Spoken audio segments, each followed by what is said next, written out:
Mi cuñada pidió langosta y vino caro. Yo dije, cuentas separadas. La hermana de mi esposo, Brooke, lleva años con esto. En cada cena familiar, cada salida, cada comida de fiesta en un restaurante, pide lo más caro del menú y luego finge no entender cuando llega la cuenta. Nunca la toma. Nunca ofrece dividir. Simplemente se queda ahí, bebiendo lo que sea de gama alta que pidió, y espera a que alguien más pague. Y casi siempre, ese alguien somos mi esposo y yo. Llevamos 5 años casados. En esos 5 años yo he cubierto personalmente las comidas de Brooke al menos 30 veces. Dejé de contar después de la parrilla en marzo, donde pidió un aperitivo de Wagyu de $78, 2 cócteles y un plato principal completo, y luego dijo que se le había olvidado la cartera. Mi esposo siempre dice lo mismo. Es más fácil pagar que empezar una pelea, y antes yo estaba de acuerdo. Antes sonreía y entregaba mi tarjeta porque no quería hacerla complicada.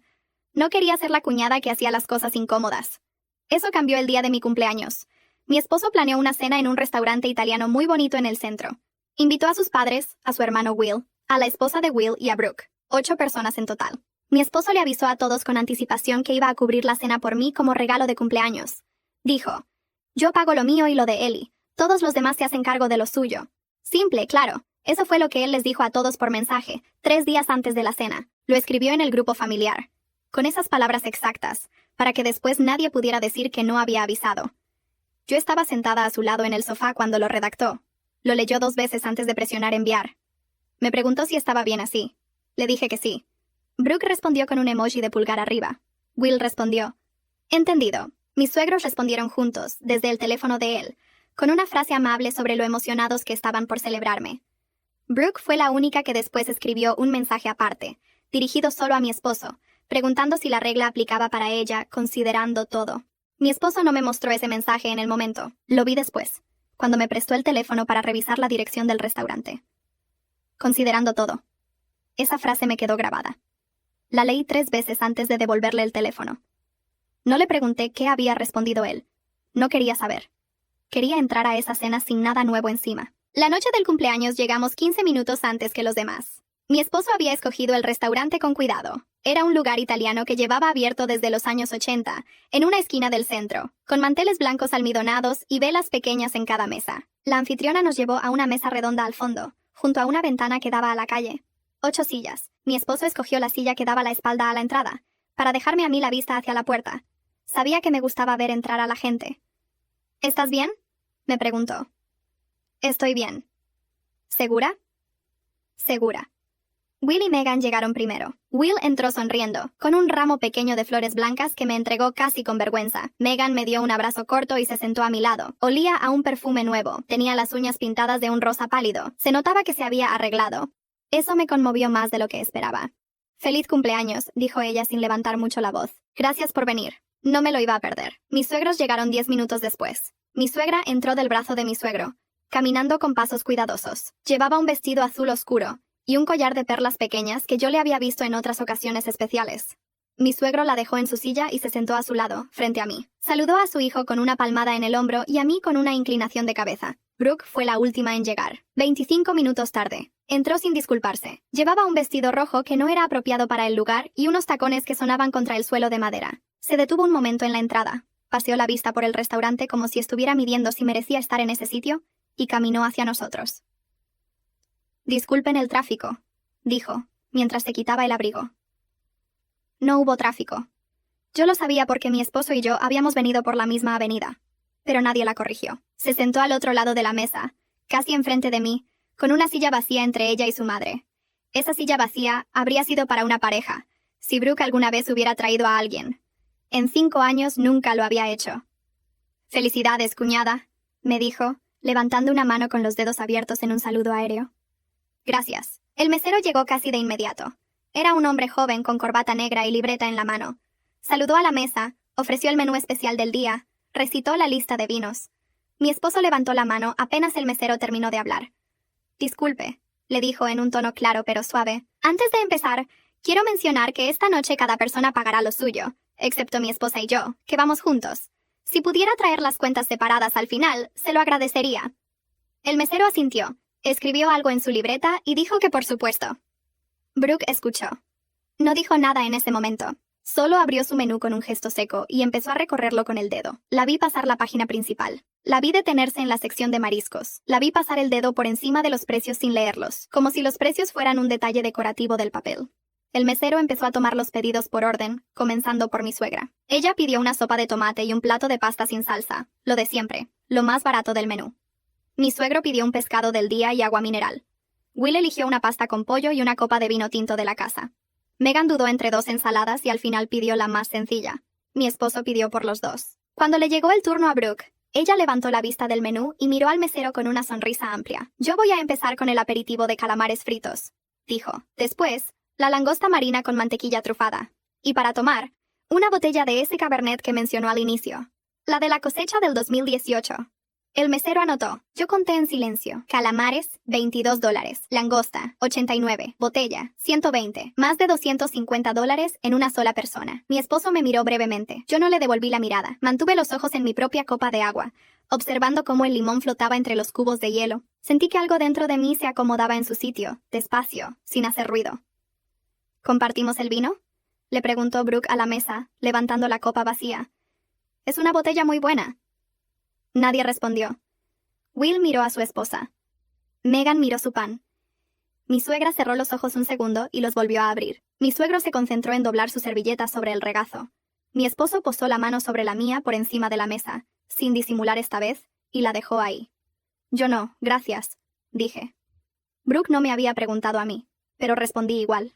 Ella sonrió de medio lado, sirvió su propia copa hasta más arriba de lo prudente y la levantó hacia mí. ¡Por la cumpleañera! ¡Salud!, dije, sin levantar mi copa de agua. La cena empezó. Llegaron los aperitivos. Will sacó el tema del clima, una obra en la carretera, un partido de fútbol del domingo. Megan le seguía la corriente. Mi suegro mencionó una visita pendiente al cardiólogo. Mi suegra asintió sin decir nada. Brooke bebía. Una copa. Otra copa, servida por ella misma, sin ofrecer la botella al resto. Brooke habló sobre un viaje a la costa que estaba planeando para el mes siguiente. Will le preguntó si ya tenía las fechas confirmadas. Ella dijo que sí, que iba con 2 amigas, que el hotel costaba una fortuna, pero que valía la pena. Mi suegra le preguntó cómo iba a pagar el viaje. Brooke respondió con la boca llena, que tenía sus métodos.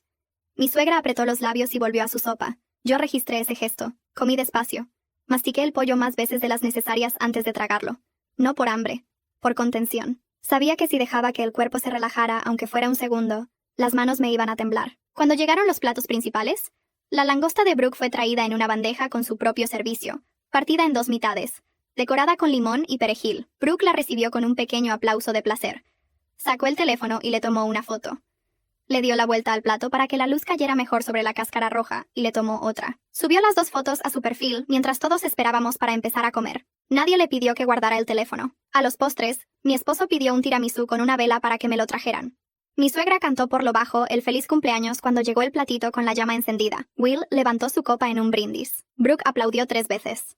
Despacio, con los labios apretados. Soplé la vela. Pedí un deseo. No fue un deseo de los que se piden en los cumpleaños. Pedí entender, antes de que terminara el año, por qué Brooke seguía sentándose en estas mesas como si tuviera derecho. Y pedí también paciencia para descubrirlo sin hacer ruido. Cuando llegó la cuenta, el mesero la trajo en 5 carpetas separadas. La de Brooke estaba en la cima del pequeño montón. La colocó frente a ella sin palabras y se retiró un paso, esperando. Brooke abrió la carpeta. La cerró. La volvió a abrir. Pasó la vista por los números. Su sonrisa se apagó despacio. No traje efectivo, dijo en voz baja, dirigiéndose a Will, que estaba sentado 2 sillas más allá. Will no levantó la vista de su propia carpeta. Sacó su tarjeta y la metió en el sobre sin contestar. Will, repitió ella, esta vez un poco más alto. Brooke, respondió él, y su voz fue más cansada que enojada. Tengo 2 hijos en escuela privada. Megan está sin trabajo desde marzo. Esta noche hicimos un esfuerzo para venir. No puedo. Brooke giró la cabeza despacio hacia su padre. Mi suegro estaba revisando su propia cuenta con los lentes en la punta de la nariz. No levantó la vista. Solo dijo sin emoción. Ya hablamos de esto en casa, Brooke. Tu mamá y yo decidimos que esta vez no. Mi suegra cerró los ojos. Yo vi cómo apretaba los puños sobre el regazo, escondidos bajo el mantel. Era la primera vez en 5 años que la veía no defender a su hija menor. Brooke me miró. No dijo nada. Solo me miró. Esperaba, supongo, que yo cediera como siempre. Que sacara mi tarjeta. Que dijera, no te preocupes. Yo me encargo. Es mi cumpleaños. No lo dije. Mi esposo pasó su tarjeta para nuestra cuenta. Firmó. Dejó propina. Cerró la carpeta y la entregó al mesero con una inclinación de cabeza. Brooke se levantó. La silla rascó contra el suelo de madera. Varias mesas vecinas voltearon la cabeza. Ella tomó su bolso. Se puso el abrigo y caminó hacia la salida sin terminar de pagar. El mesero se acercó al suegro con cierta vacilación. Le mostró la cuenta de Brooke con discreción. Mi suegro suspiró. Sacó su billetera y deslizó una tarjeta hacia el mesero. La última vez, dijo en un tono que solo yo y mi suegra alcanzamos a escuchar. Mi suegra abrió los ojos. Por primera vez en toda la noche, me miró directamente. Y en esa mirada había algo que no supe descifrar en el momento. No era gratitud, no era disculpa, era casi un aviso. Ellie, dijo ella con la voz ronca por las horas de silencio. Antes de que se vayan, ¿pueden pasar mañana por la casa? Necesito hablar contigo. ¿Conmigo sola? Contigo sola. Mi esposo me miró. Yo asentí. A las 11 de la mañana está bien, dije. Salimos del restaurante en grupos pequeños y separados. Will y Megan tomaron su carro hacia el norte.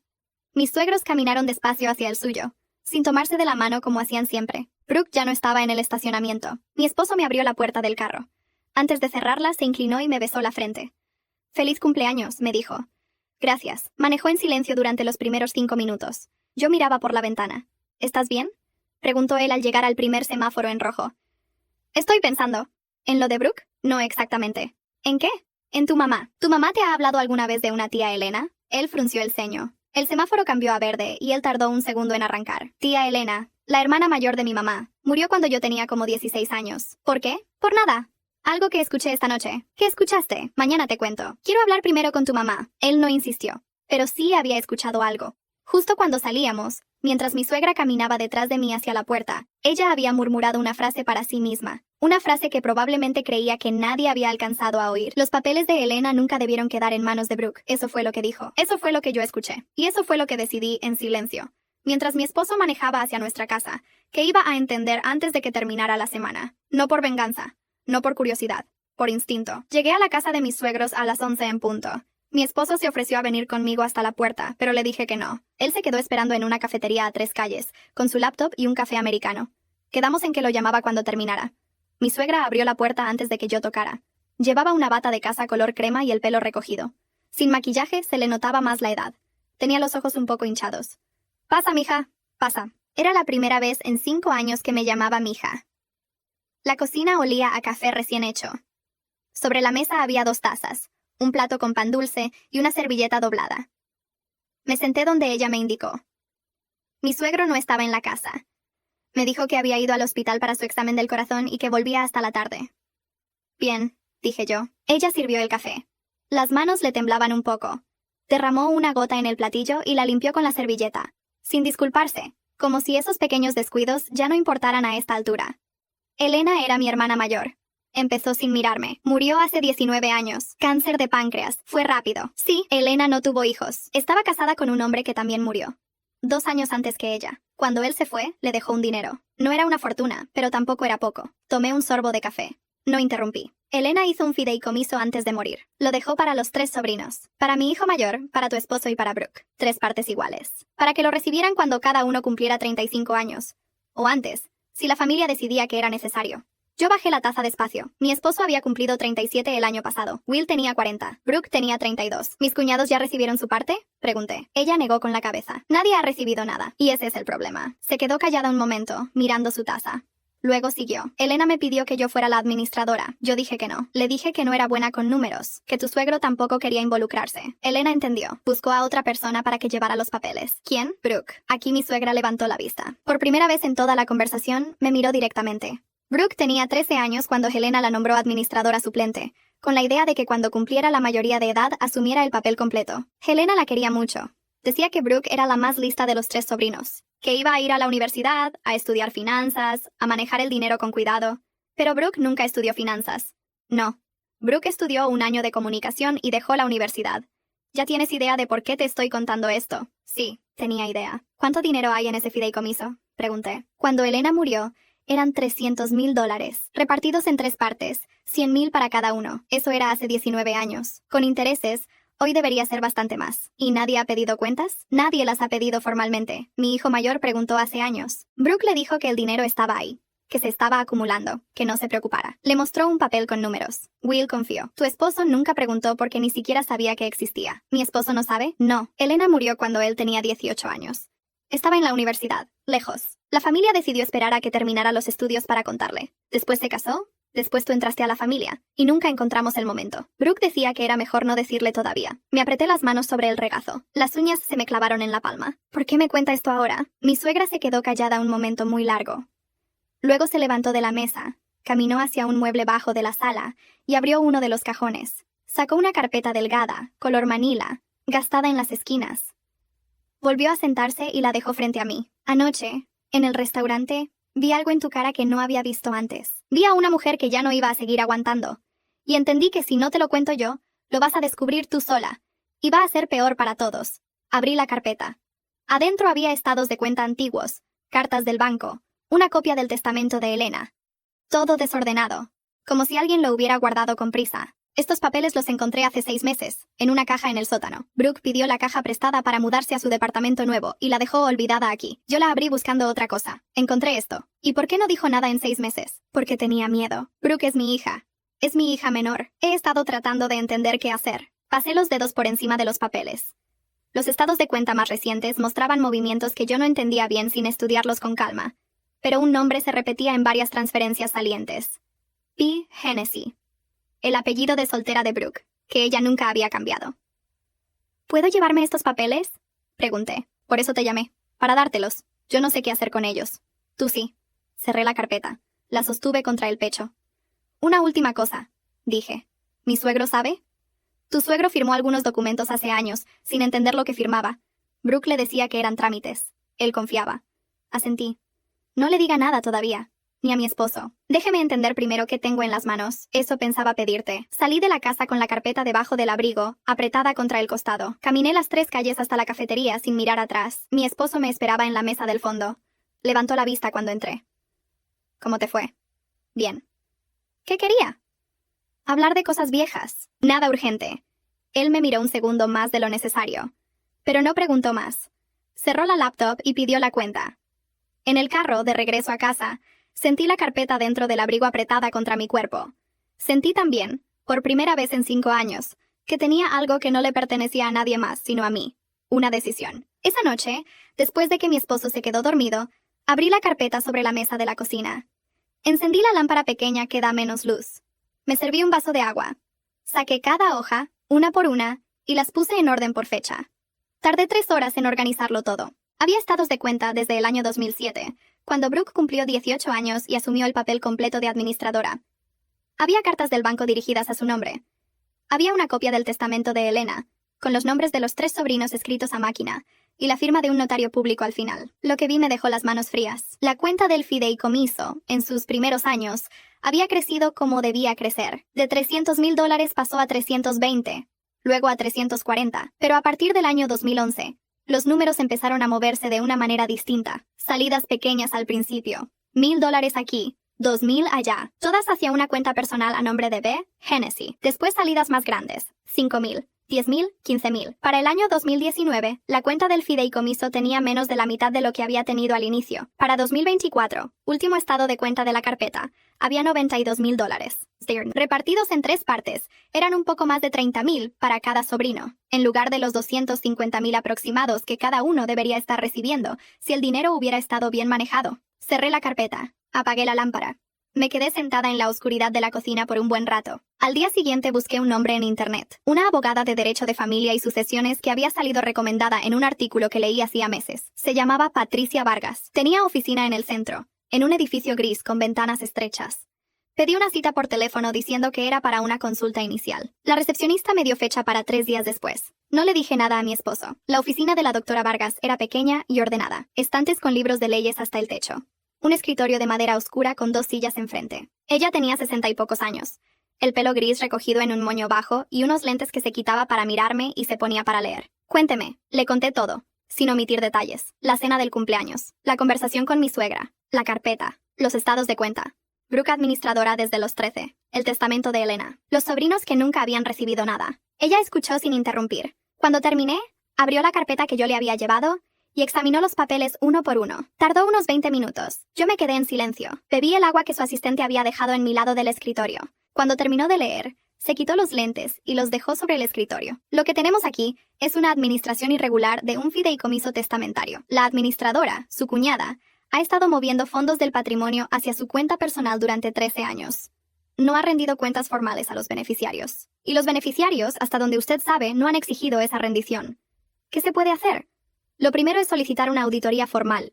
Como esposa de uno de los beneficiarios, usted no tiene legitimación directa para pedirla. La tiene que pedir su esposo o el otro beneficiario, su cuñado mayor. Mi esposo no sabe nada. Entonces hay que decírselo.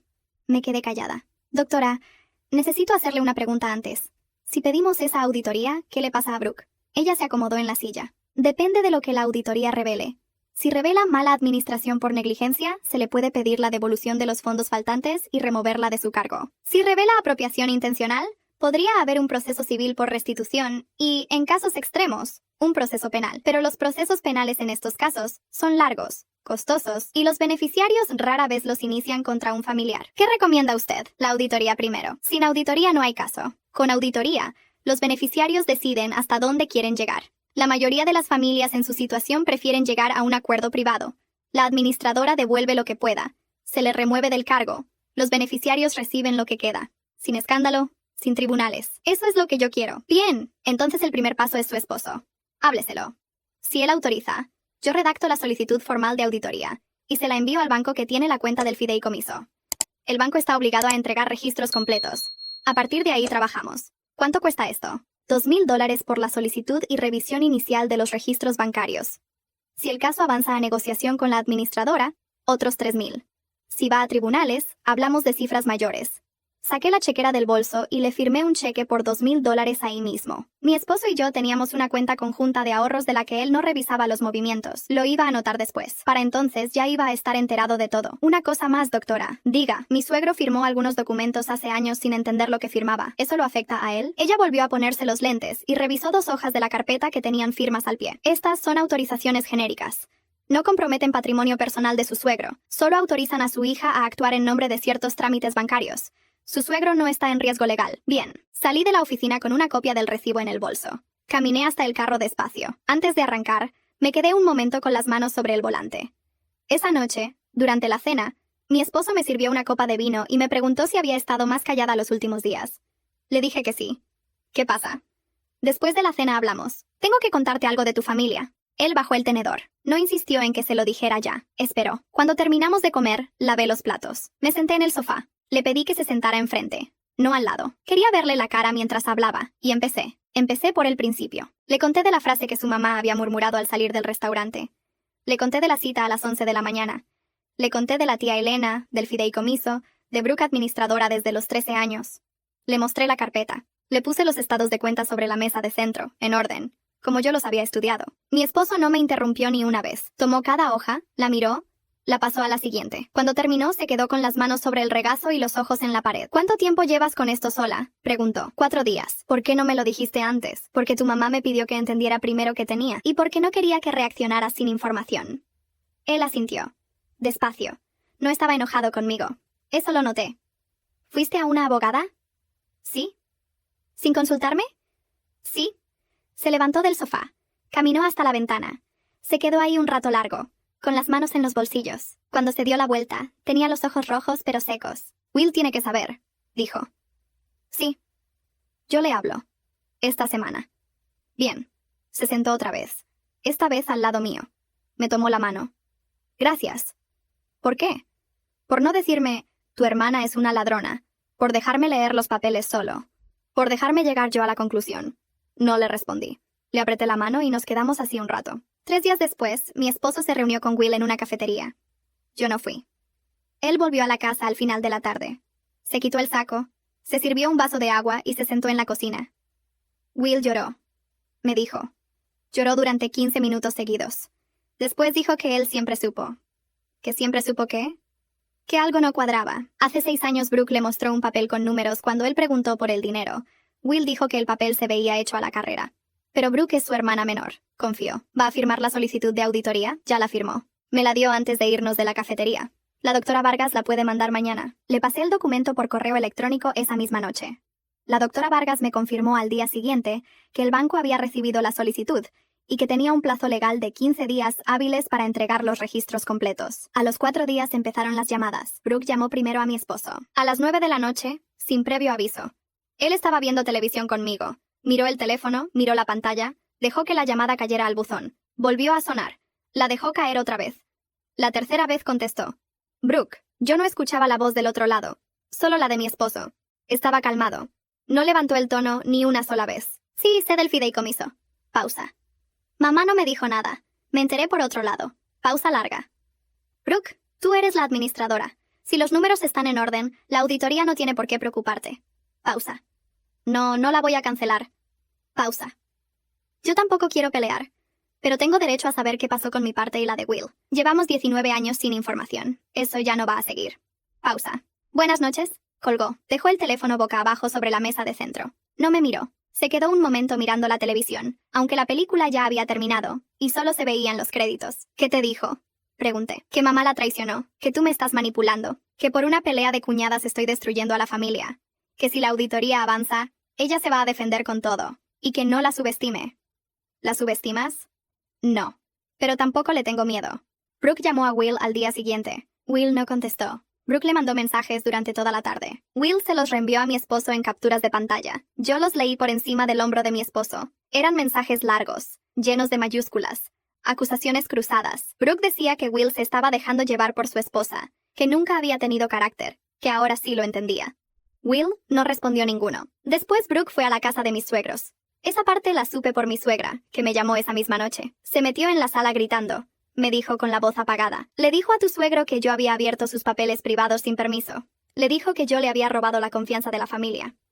Tu suegro no le respondió. Solo se quedó sentado en su sillón sin hablar. Después de media hora ella se fue. ¿Usted está bien? Estoy cansada, mija, pero estoy bien. ¿Y mi suegro? Él me preguntó qué pasaba. Le tuve que contar. Lloró un rato. Después me dijo que tenía razón yo, que había que hacer las cosas por la vía correcta. Bien, mija, una cosa más. Diga. Brooke me amenazó antes de irse. Me dijo que si la auditoría avanza, ella va a contar cosas. Cosas viejas. Cosas que pasaron en la familia hace muchos años y que nadie sabe. ¿De qué cosas habla? No lo sé. Pero ella tiene una memoria larga. Y guarda rencores de cuando era niña. Quería avisarte. Le agradecí y colgué. Le pasé la información a mi esposo. Él se quedó pensando un momento. Lo que sea que tenga que decir, que lo diga, respondió. No le vamos a tener miedo a una administradora que llevaba 13 años sin rendir cuentas. Asentí. Esa noche, antes de dormir, recibí un mensaje en el celular. Era de un número desconocido. Ellie, soy Brooke. Necesito hablar contigo. Sin tu esposo. Sin abogados. Mañana. En el lugar que tú escojas. Le mostré el mensaje a mi esposo. Él lo leyó 2 veces. ¿Vas a ir? Lo pensé un momento. Sí, pero no sola. Le conté todo desde el principio. La conversación con su madre. La carpeta. Los nombres en los estados de cuenta. La consulta con la abogada. El cheque que ya había firmado. Mi esposo escuchó sin interrumpir. Tenía las manos cruzadas sobre el regazo y los ojos fijos en un punto de la alfombra. Cuando terminé, no dijo nada por un rato largo. Luego se levantó. Fue a la cocina y volvió con un vaso de agua. Se lo bebió de pie, frente al sofá. ¿Mi mamá lo sabía hace 6 meses? Sí. ¿Y no me dijo? No. ¿Brooke ha estado moviendo dinero a su cuenta desde el 2011? Sí. Se sentó otra vez. Apoyó los codos en las rodillas y se cubrió la cara con las manos. Lo dejé estar. Cuando levantó la cabeza, tenía los ojos rojos pero secos. Tía Elena me regaló un reloj cuando cumplí 15 años. Decía que iba a estar orgullosa de mí cuando fuera grande. Yo nunca supe que me dejó dinero. Lo sé. Will tampoco preguntó nunca con seriedad. No. ¿Y ahora qué? La abogada necesita tu autorización para pedir la auditoría. Tienes que firmar mañana. Yo ya pagué la consulta, no te pido nada más. Pero la firma tiene que ser tuya. Will también tiene que firmar. Sí. La abogada dice que con los 2 beneficiarios mayores que pidan la auditoría es suficiente. Brooke no puede bloquearlo. Se quedó mirando el vaso vacío entre sus manos. Tengo que hablar con Will antes que con nadie más. ¿Sí? ¿Tú vienes conmigo? Si quieres que vaya, voy. Quiero. Llamó a Will esa misma noche. Le dijo que necesitaban hablar al día siguiente, en persona, sin Megan, sin nadie. Will entendió en el tono que era serio. Quedaron en un café cerca de la oficina de Will, a las 7 de la mañana, antes de que Will entrara a trabajar. Yo manejé. Mi esposo iba callado en el asiento del copiloto. Llevaba la carpeta sobre las piernas, sujetándola con las 2 manos. Will ya estaba en el café cuando llegamos. Tenía un expreso doble enfrente y los ojos cansados de quien no había dormido bien. Se levantó cuando nos vio entrar. Saludó a su hermano con un abrazo corto y a mí con un beso en la mejilla. Nos sentamos los 3 en la mesa del fondo, junto a la ventana.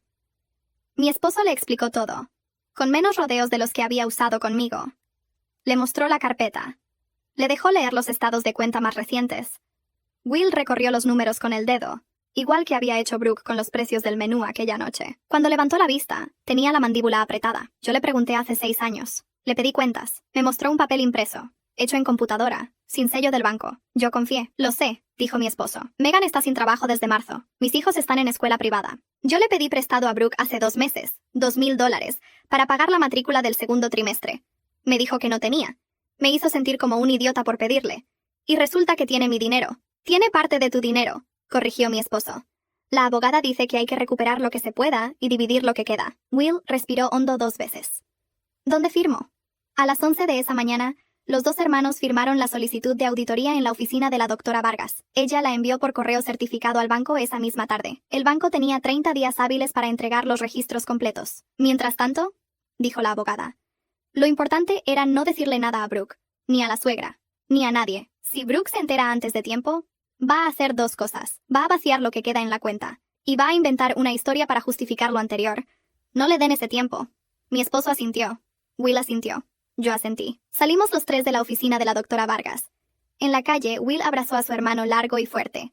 No dijo gracias. No dijo perdón. Solo lo abrazó. A mí me dio la mano. Ellie, gracias por no quedarte callada. No me quedé callada porque no me convenía quedarme callada. Da igual el motivo. Gracias. Manejé de regreso a la casa con mi esposo otra vez en el asiento del copiloto.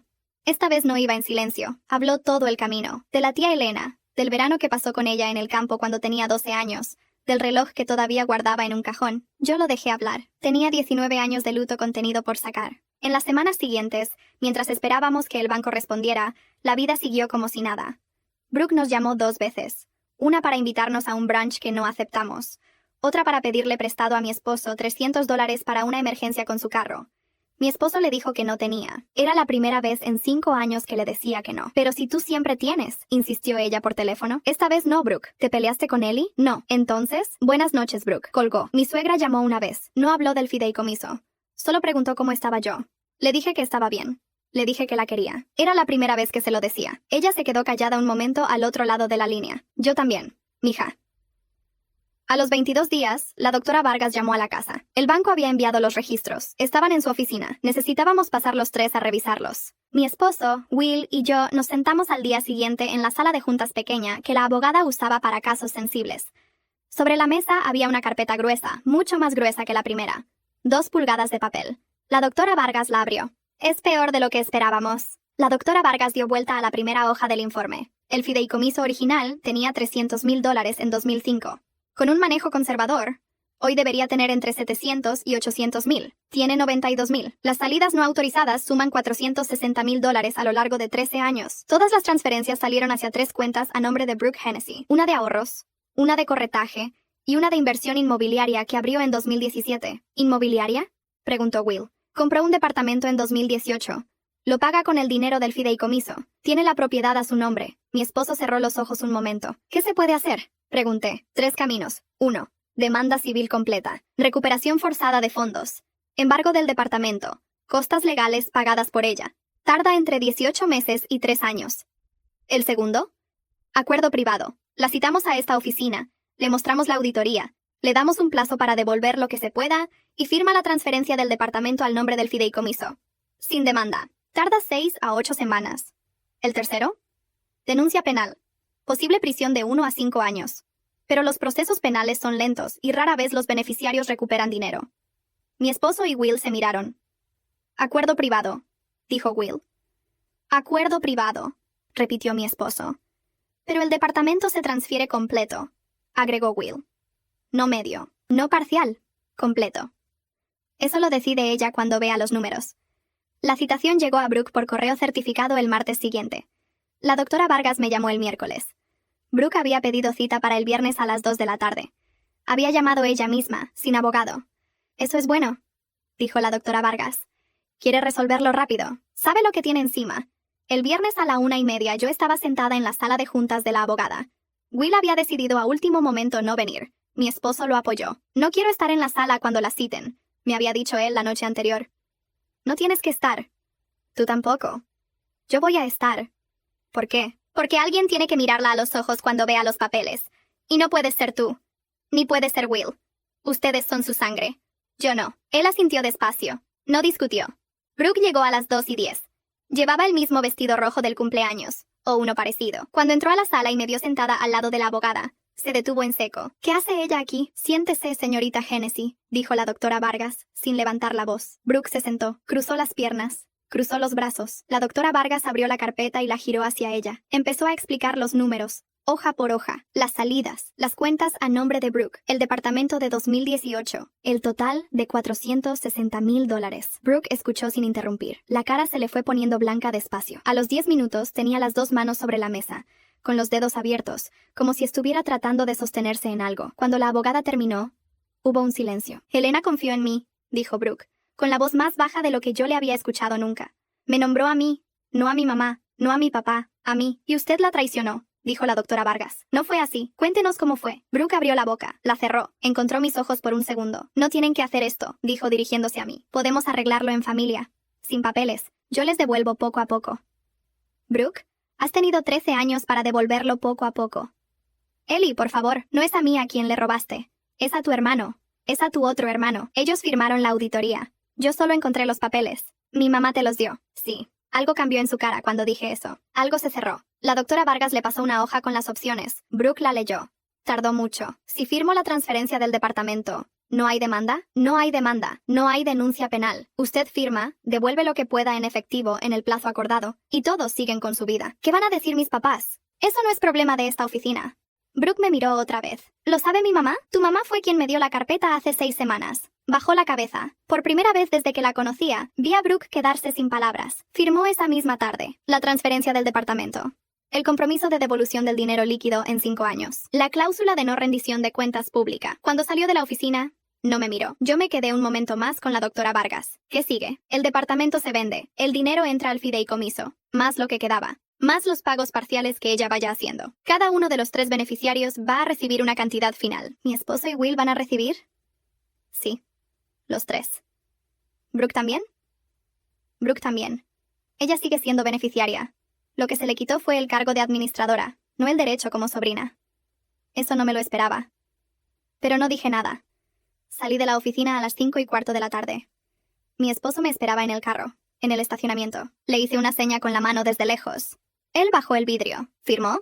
Firmó. Subí al carro. Él me tomó la mano. Manejó hacia la casa sin soltarla en todo el camino. El departamento de Brooke se vendió en 4 meses. La doctora Vargas manejó todo. Brooke firmó cada papel sin discutir. Cuando entregó las llaves al nuevo propietario, no pidió ver el lugar una última vez. Solo dejó las llaves en un sobre en la oficina de la abogada y se fue. El dinero entró al fideicomiso, más los 92,000 que quedaban, más los primeros pagos parciales que Brooke empezó a hacer desde un nuevo empleo en una agencia de seguros. Eran cantidades pequeñas, $200, $300 al mes, pero llegaban a tiempo todos los meses, sin falta. A los 6 meses del acuerdo, la doctora Vargas nos llamó a los 3 a su oficina. Mi esposo, Will y yo. Brooke fue citada por separado. La abogada explicó la repartición final. Cada beneficiario recibía $180,000 en transferencia inmediata. Los pagos mensuales de Brooke, durante los próximos 5 años, iban a sumar un complemento que se distribuiría en partes iguales al final del plazo. ¿Brooke también recibe los 180? Preguntó Will. Sí. Es su derecho como sobrina. Will se quedó callado. Bien, dijo, después de un momento. Helena la quería. Helena le dejó esa parte. No somos nosotros quienes vamos a quitárselo. Mi esposo asintió. Yo no dije nada, pero por dentro entendí algo que no había entendido antes. Que la justicia, cuando se hace en silencio, no es lo mismo que la venganza. La venganza necesita público. La justicia no. Mi esposo y yo discutimos qué hacer con los $180,000 durante una semana. Will pagó la matrícula completa de sus hijos por adelantado y le compró un carro usado a Megan. Mi esposo y yo decidimos guardarlo. Una parte para los hijos que todavía no habíamos tenido. Otra parte para abrir una cuenta de ahorros separada, a mi nombre solo. Por primera vez en 5 años de matrimonio. ¿Por qué a tu nombre solo? Preguntó él sin enojarse. Porque tu hermana movió dinero durante 13 años porque tenía firma sola en una cuenta. Yo no quiero volver a estar en una posición donde dependa de la firma de otra persona para protegerme. Él lo pensó 2 segundos. Tienes razón. Abrimos también una cuenta conjunta nueva, distinta de la anterior, para los gastos de la casa. La cuenta vieja la cerramos. A los 8 meses de la cena del cumpleaños, mi suegra me invitó a la casa otra vez. Esta vez sin secretos, sin carpetas, sin avisos, solo a tomar café. Cuando llegué, ella estaba en la cocina, igual que aquella primera mañana, pero esta vez tenía maquillaje, y el pelo bien arreglado, y un vestido nuevo. Te ves bien, le dije. Estoy durmiendo otra vez. Llevaba 6 meses sin dormir bien. Sirvió el café. Me ofreció pan dulce. Nos sentamos. Brooke vino a verme la semana pasada. Dijo, bien. Pidió perdón. No sé si fue de verdad, pero pidió. ¿Y usted? Le dije que la perdono. Pero no la voy a recibir todos los domingos como antes. Le dije que tenía que ir a trabajar, ir a terapia, devolver lo que estaba devolviendo y dejarme tranquila por un tiempo. Eso está bien. Tu suegro habló con ella también. Le dijo cosas que yo no sabía que él pensaba. Llevaba años guardándolas. Tomé un sorbo de café. ¿Cómo está usted? Cansada, pero con la conciencia limpia por primera vez en mucho tiempo. Nos quedamos un rato sin hablar. Era un silencio cómodo, distinto de todos los silencios que había habido entre nosotras durante 5 años. Ellie, dijo ella, antes de que yo me fuera. Quiero darte algo. Fue al mismo cajón del mueble bajo de donde había sacado la carpeta meses atrás. Volvió con una caja pequeña, de terciopelo gastado. Era de Elena. Es un anillo que ella me pidió que le diera a la sobrina que se casara con uno de sus sobrinos. Yo lo guardé todos estos años. Tu cuñada nunca se casó. La esposa de Will no es de mi sangre. No la conoce a ella. Tú sí. Abrió la caja. Era un anillo de oro delgado, con una piedra pequeña azul en el centro. No era costoso. Pero era antiguo, y se notaba. No puedo aceptarlo. Sí puedes. Elena hubiera querido que lo tuvieras tú. Lo tomé. Me lo puse en el dedo derecho. Quedó perfecto. Esa noche, en la cama, mi esposo me preguntó por el anillo. Le conté. Él me besó la mano donde estaba el anillo. No dijo nada. Apagó la luz. Un año después de la cena del cumpleaños, mi esposo y yo cenamos los dos solos en el mismo restaurante italiano del centro. Misma mesa, junto a la ventana, mismo mesero, que se acordó de nosotros y nos saludó con una pequeña inclinación. Yo pedí pollo al limón, mi esposo pidió pasta fresca, una copa de vino para cada uno. Cuando llegó la cuenta, vino en una sola carpeta. Mi esposo la pagó. Salimos del restaurante caminando despacio. Hacía frío, pero estaba sin viento. Él me tomó la mano. ¿Estás bien? Estoy bien. ¿Segura? Segura. Caminamos hasta el carro. Antes de subir, miré una vez hacia atrás, hacia la ventana del restaurante, donde una mujer en su cumpleaños se había sentado un año antes con la cabeza llena de cosas, y había aprendido que no tenía que entregar la tarjeta cada vez que alguien pedía langosta. No había sido venganza. No había sido escándalo. No había sido humillación pública. Había sido orden. Había sido cuentas claras. Había sido un anillo en el dedo derecho. Era suficiente.